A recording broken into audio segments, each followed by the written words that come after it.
Hi friends, I'm back with another story for you. Today's is one you might remember from the beginning of the school year. One word from Sophia. And it's by Jim Averbeck and Yasmin Ishmael. And it's all about why the words you say are important and why you need to pick the best words for the job. I hope this is something you remember when you're writing. Let's get started.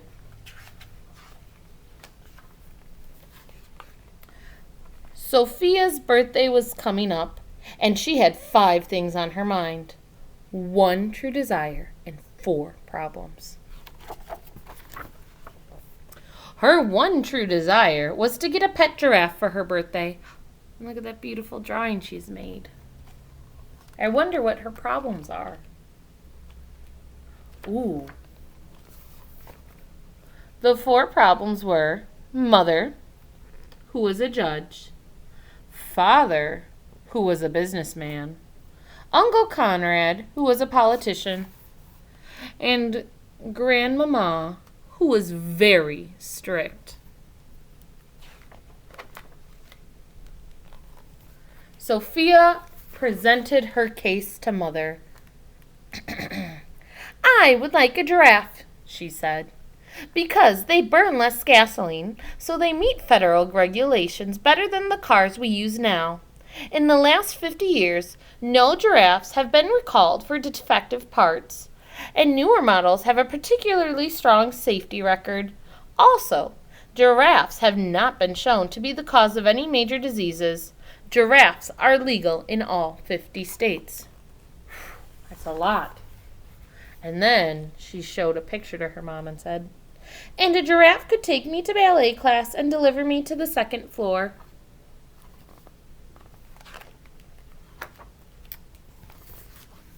Her argument was accompanied by a compelling slideshow that included a map of the walk to class.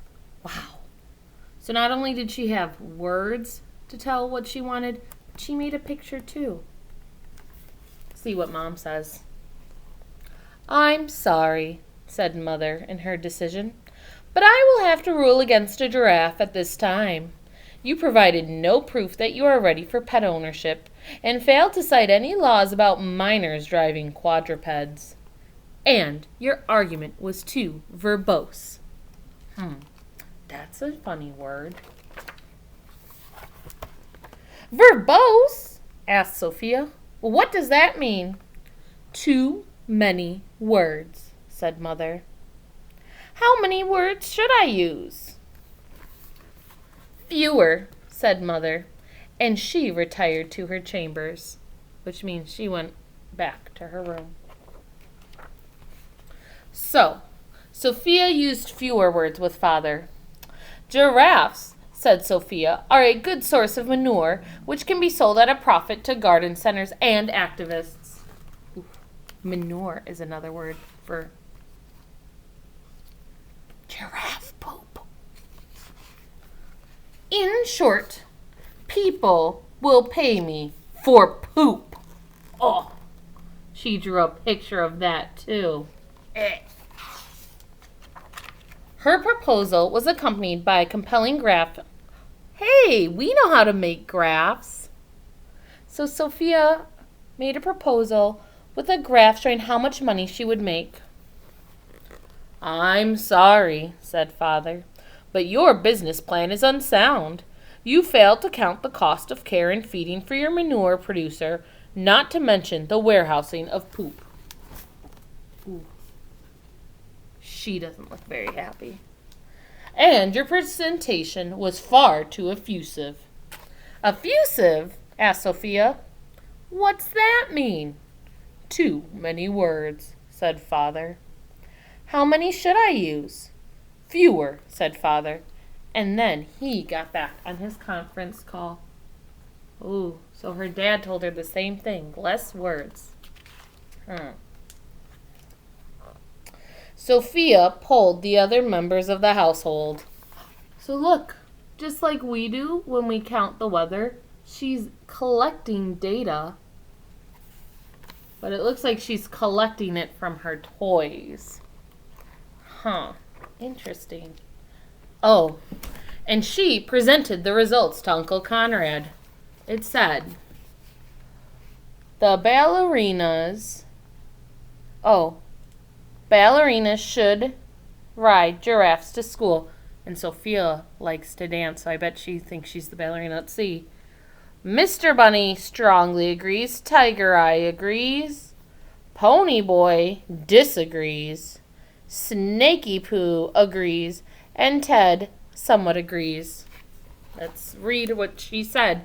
So now she's going to interpret the data for her Uncle Conrad. 4 out of 5 respondents are in favor of giraffes, she said. The results were accompanied by a compelling pie chart. So she gathered the data by asking the questions. She interpreted the data when she made her first graph. And now she's showing him pictures of the data. So all the different ways she recorded it. Oh, let's see what her uncle says.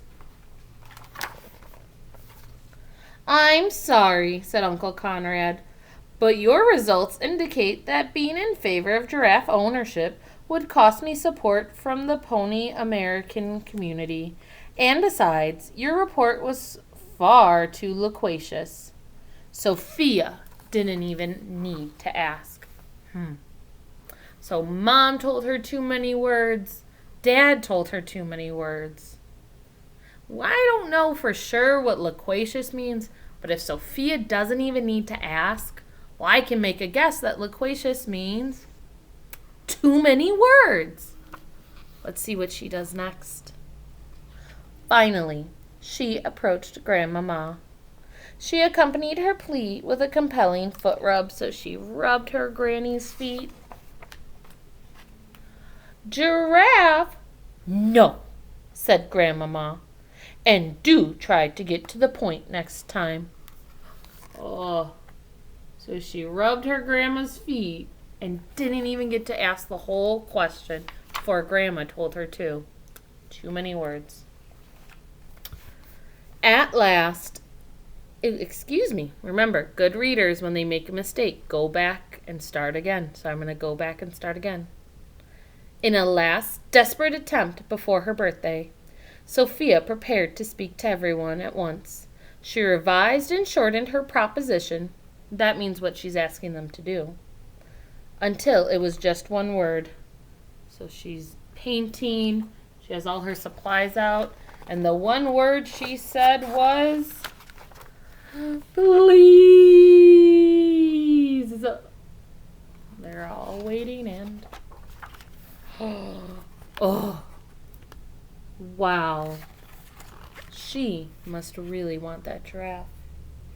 The proposal was accompanied by a particularly compelling pair of eyes. So it means her eyes were very convincing.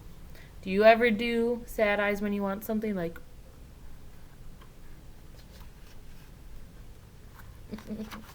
Let's finish our story.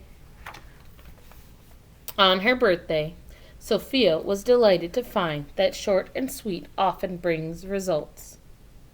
One word really worked, she said. And 2 words came handy as well. She hugged everyone and she said, thank you. And then in the back we have a glossary telling us what all those big words mean. So friends, as you're reading, I hope you remember, you can always keep reading or look at pictures to help you guess what a new word means.